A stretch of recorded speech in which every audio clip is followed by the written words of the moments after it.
Ողջույն, Reopen-ի եթերում ամփոփում ենք հոկտեմբերի 30-ը։ Հոկտեմբերի 27-ից կորած 3-ամյա Տիգրանի որոնողական աշխատանքները շարունակվում են։ Որոնումներում ներգրավված են 100 ոստիկան եւ 212 փրկարար, նաեւ ծափաթաղի, մերձակա բնակավայրերի բնակիչներ եւ կամավորներ։ Դեպքի առիթով նախաձեռնվել է քրեական վարույթ սպանության հոդվածով։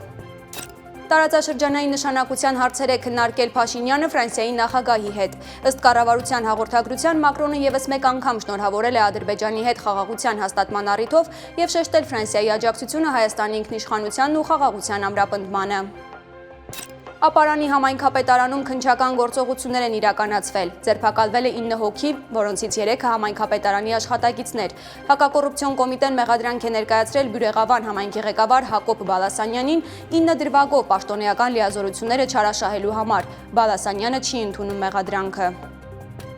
Վլադիմիր Պուտինը հայտարարել է Պոսեյդոն միջուկային սուպերտորպեդի հաջող փորձարկման մասին, այն անվանելով հսկայական հաջողություն։ Հարավային Կորեայի Բուսան քաղաքում Դոնալդ Թրամփի եւ Սի Ցինփինի երկար սպասված հանդիպման սկզբում Միացյալ Նահանգների նախագահը համոզմունք է հայտնել, որ Վաշինգտոնը եւ Պեկինը կունենան ֆանտաստիկ հարաբերություններ երկարաժամկետ հեռանկարում։